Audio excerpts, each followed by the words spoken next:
ሰላም ጤና ይስጥልኝ ውድ የቻናሌ ቤተሰቦች፣ ዶክተር መሰለ ነኝ፣ የፅንስና ማህፀን ስፔሻሊስት ሐኪም። ጥንዶች እርግዝና ፈልገው በተለያየ ምክንያት እርግዝናው ሊዘገይባቸው ይችላል። በዛሬው ዝግጅቴ በሴቶች ላይ እርግዝና ሊያዘገዩ የሚችሉ 10ሩን ዋና ዋና ምክንያቶች አንስተን የምንነጋገር ይሆናል። ታዲያ ፕሮግራሙን እስከ መጨረሻው ድረስ ብታዩት እነኚህን 10ሩ ዋና ዋና ምክንያቶች ምን ናቸው የሚሉትን አንድ ባንድ የምታዩ ይሆናል። እንደተለመደው ይህ ፕሮግራም ለሌሎችም ተደራሽ እንዲሆን ቻናሉን ላይክ፣ ሰብስክራይብ እና ሼር ማድረግዎን አይርሱ። ጥንዶች ከተጋቡ በኋላ በመጀመሪያዎች አንድ ዓመት ውስጥ እርግዝና የመከሰት እድሉ በጣም ከፍተኛ ነው። ይህም እንደ ጥናቶች ውጤት ከሆነ 85% የሚሆኑ ጥንዶች በአንድ ዓመት ጊዜ ውስጥ የማርገዝ እድል አላቸው። እንዲሁም ደግሞ አንድ ዓመት ተኩል ጊዜ ውስጥ 50% የሚሆኑ ጥንዶች ራሳቸው ያለምንም እገዛ የማርገዝ እድል አላቸው። ነገር ግን ጥንዶች ለ2 ዓመት ያህል ያለምንም እገዛ ሞክረው እርግዝና ካልተሳካ ከ2 ዓመት በኋላ ያለምንም እገዛ እርግዝና የመፈጠር እድሉ ከ5 እስከ 7% ይሆናል ማለት። በዛሬው ዝግጅታችን ሴቶች የማርገዝ እድላቸውን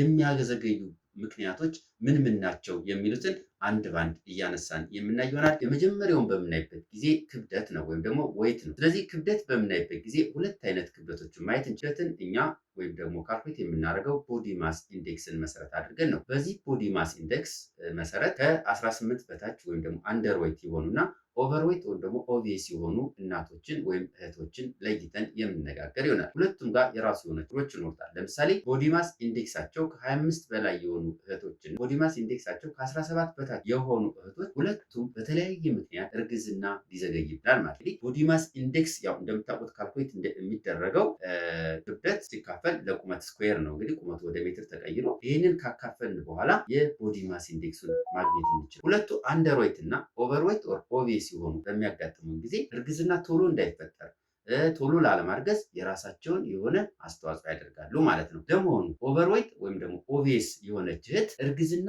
የሚያዘገይበት ምክንያት ምንድን ነው? አንደርዌት የሆነች እህትስ ወይ ሴትስ እርግዝና የሚዘገይባት በምን ምክንያት ነው የሚሉትን ተወሰኑ ነጥቦችን አንስተን የምነጋገር ይሆናል። አጠቃላይ እንደሚያሳዩት ጥናቶች ከሆነ የአንዲት ሴት ቢኤምአይ ከ27 በላይ ከሆነ የማርገዝ እድሏን በተወሰነ ደረጃ ሊቀንስ ይችላል። ይህም የሆነበት ምክንያት እንግዲህ የቢኤምአይዋ ወይም ደግሞ ቦዲ ማስ ኢንዴክሷ ከ27 በላይ ሲሆን ኢንሱሊን ሬዚስታንስ በዛው ልክ እየጨመረ ስለሚሄድ በዚህ ምክንያት የሚመረቱ ሆርሞኖች እንደ አንድሮጅን ሆርሞኖች ይመረቱና እነኚህም በእንቁላል ወይም ደግሞ በኦቪሌሽን ላይ የራሱን የሆነ ኔጌቲቭ ኢምፓክት ይኖራቸዋል ማለት ነው። በዚህ መሰረት እንግዲህ አንዲት እህት ቶሎ ላለማርገዝ የራሱን አስተዋጽኦ ያደርጋል ማለት ነው። ቢኤምአያቸው ከ17 በታች የሆኑ ወይም ደግሞ በጣም አንደርዌት የሆኑ ሴቶች ደግሞ እርግዝና ዘገይበት ምክንያት በምናይ ጊዜ እንግዲህ በጣም አንደርዌት ሲሆን ወይም ደግሞ ቢኤምአዩ ከ17 በታች ሲሆን እንግዲህ እንደምታውቁት የሴት ልጅ የሜንስትሩዋል ሳይክል የወር አበባ ዑደት ሰንሰለቱ ከጭንቅላት ከሃይፖታላመስ ፒቱታሪ ኦቫሪያን አክሲስ ድረስ የተያያዘ ነው። በዚህ ምክንያት አንደርዌት በምትሆንበት ጊዜ ሃይፖታላመስ እና ፒቱታሪ ላይ ተጽዕኖ ስለሚያድበት በዚህም የተነሳ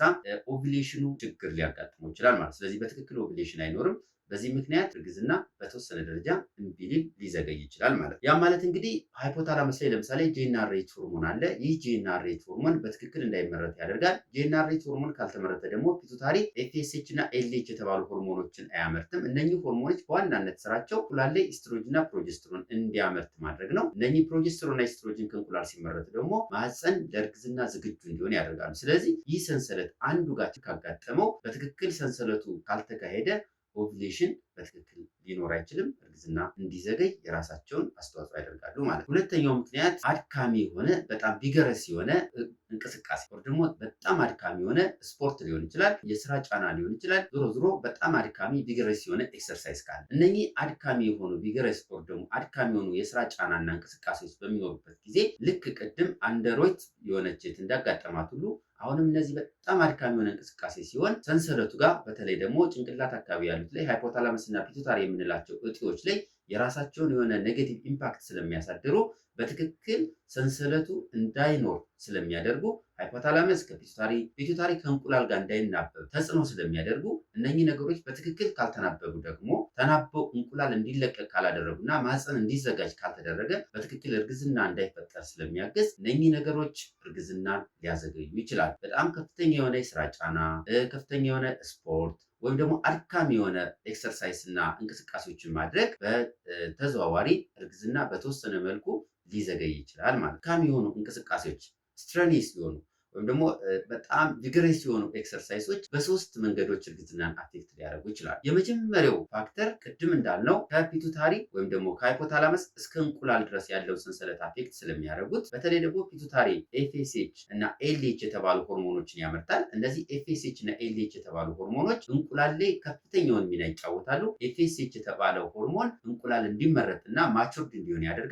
ኤልኤች ደግሞ በኦቪሌሽን ታይም ላይ ፕሮጀስትሮን ሆርሞን እንዲበዛ እና ኤልኤች ሰርጅ ሲኖር ያኔ እንቁላል ከእንቁላል ከረጢቷ እንድትወጣ እና ኦቭሌሽን እንዲኖር ያደርጋል። ይህም በስፐርም ጋር ሲዋሃድ እርግዝና እንዲፈጠር ያደርጋል። ስለዚህ በጣም አድካሚ የሆነ ስራ በሚኖርበት ጊዜ ይህ ኤልኤች ሰርጅ እንዳይኖር ወይም ደግሞ የፕሮጀስትሮን እጥረት እንዲኖር ስለሚያደርግ እንቁላል በትክክል ከእንቁላል ከረጢቷ እንዳትለቀቅ ያደርጋል ማለት። ስለዚህ የመጀመሪያው ፋክተር ሉቲያል ፌዝ ዲፌክት ሊያመጣ ይችላል። ያም ማለት ፕሮጀስትሮን ዴፊሽንሲ ስለሚያመጣ እርግዝና በተወሰነ መልኩ እንዲዘገይ ሊያደርግ ይችላል። ይሄ አድካሚ የሆነ እንቅስቃሴ ማለት። ሁለተኛው ከሃይፖታላመስ ፒቱታሪ ኦቫሪያን አክሲስ ባልነው መሰረት እነኚህ ለምሳሌ ሃይፖታላመስ የሚያመርታቸው ጂኤንአርኤች የተባለ ሆርሞን አለ። ከዛ ፒቱታሪ ኤልኤች እና ኤፍኤስኤች ያመርታል። ከዛ ኦቫሪ ኤስትሮጅንና ፕሮጀስትሮን ያመርታል። እነኚህ አፌክት ስለሚያደርግ በአጠቃላይ ሰንሰለቱ ስለሚጎዳ በትክክል ኦቪሌሽን እንዳይኖር ስለሚያደርግ እርግዝና በተወሰነ መልኩ ሊዘገይ ይችላል። በሶስተኛ ደረጃ ሌፕቲን የተባለ ሆርሞን ነው። ይሄ ሌፕቲን በተወሰነ ደረጃ ሊያንስ ስለሚችል በዚህ ምክንያት እርግዝና በተወሰነ መልኩ ሊዘገይ ይችላል። ሶስተኛው አልኮል ነው። እንግዲህ አልኮልን በተመለከተ የተለያዩ ጥናቶች አሉ። አንዳንድ ጥናቶች ያን ያህል ኢፌክት የለውም፣ ያን ያህል ተጽዕኖ የለውም የሚሉ ውጤቶች አሉ። ግን አብዛኞቹ ጥናቶች የሚያመለክቱት ሞዴሬት ቱ ሲቪየር ድሪንከር የሆኑ በጣም ብዙ ጊዜ የሚጠጡ እህቶች፣ እናቶች፣ ሴቶች እርግዝና በሚሞክሩበት ጊዜ እርግዝናው በተወሰነ መልኩ ሊዘገይባቸው ይችላል ማለት ነው። ስለዚህ አልኮል መጠጣት፣ አልኮል ማብዛት፣ ተደጋጋሚ የአልኮል መጠጦችን ማዘውተር ልክ እርግዝናን በሚፈልጉበት ጊዜ በፈለጉበት ወቅት ቶሎ የማርገዝ ዕድልን በተወሰነ መልኩ ያዘገያል። አራተኛ ምክንያት ስናየው ዳይት ነው ወይም ደግሞ አመጋገብ ነው። እንግዲህ አመጋገብ በአጠቃላይ የተመጣጠነ ምግብ መብላት ስርዓተ ጤንነትንም ከመጠበቅ አልፎ የተለያዩ የጤና በረከቶች አሉ። የተስተካከለ አመጋገብ ከሌለ አሁንም እርግዝና ላይ የራሱ የሆነ አሉታዊ ተጽዕኖ ሊያሳድር ይችላል። በአምስተኛ ደረጃ የምናየው ጭንቀት ነው። ጭንቀት ወር ደግሞ ስትረስ። እንግዲህ ጭንቀት በሚኖርበት ጊዜ የአእምሮ ጫና ስለሚኖር እነዚህ ጭንቀቶች በጣም ብዙ ሆርሞኖች እንዲመረቱ ያደርጋሉ። ከነዚህ ከሚመረቱት ሆርሞኖች የተወሰነ ሆርሞን ደግሞ ጭንቀት ሲኖር ሃይፖታላመስ እና ፒቱታሪ ላይ የጎንዮሽ ጉዳት ሊያደርሱ ይችላሉ፣ ጫና ሊያደርሱ። ስለዚህ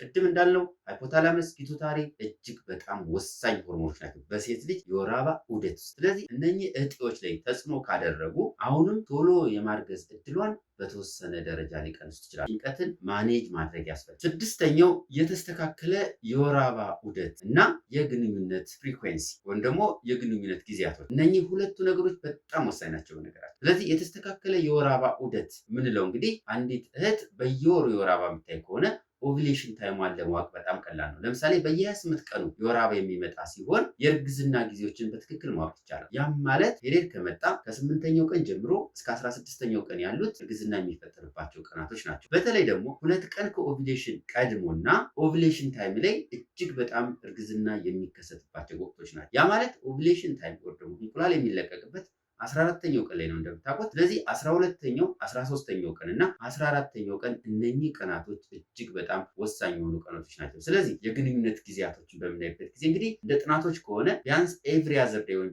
የ2 ቀኑ ግንኙነት ማድረግ እርግዝና እንዲፈጠር አስተዋጽኦ ያደርጋል። ስለዚህ በጣም ለረጅም ጊዜ ግንኙነት ሳይደረግ የሚቆይ ከሆነ እርግዝና እንዲዘገይ የራሳቸውን አስተዋጽኦ ያደርጋል። በሰባተኛ ደረጃ ስናየው የእናትየዋ ወይም የሴቷ እድሜ ነው። ስለዚህ እድሜ እርግዝና ጋር ተያይዞ እጅግ በጣም ወሳኝ ሚና ይጫወታል። እድሜ እርግዝና ቶሎ አቺቭ ለማድረግ የእርግዝና ፕሮባቢሊቲውን ለመጨመር ፈከንዴቢሊቲ ቶሎ እንዲሆን እድሜ እጅጉን የላቀውን ሚና ይጫወታል። ከ19 ዓመት እስከ 26 ዓመት እርግዝና በምትሞክርበት ጊዜ 50% ቶሎ የማርገዝ እድል አለ። 27 እስከ 34 ዓመት ስናይ የቶሎ የማርገዝ እድሏ በ40% አካባቢ ይሆናል ማለት ነው። ከ35 እስከ 39 ዓመት ባለው እድሜያ ቶሎ የማርገዝ እድሏ ወደ 30% ይወርዳል ማለት። በስምንተኛ ደረጃ ስናይ ኮኤግዚስቲንግ ሜዲካል ኮንዲሽኖች፣ ሌሎች የጤና ችግሮች። ለምሳሌ እናት የጤና ችግሮች ካለባት ላይክ የስኳር፣ የደም ግፊት፣ የልብ ህመም፣ ሌሎች ጤና ችግሮች ካሉ እነኚህ የጤና ችግሮች በተዘዋዋሪ አንዳንዴም በቀጥታ እርግዝና ቶሎ እንዳይፈጠር ሊያደርጉ ይችላል። ወንዶች እርግዝናቸውን ከመሞከራቸው በፊት የጤና ችግሮችን ቼክ ማድረግ፣ ማየት፣ እነዚያ የጤና ችግሮችም ካሉ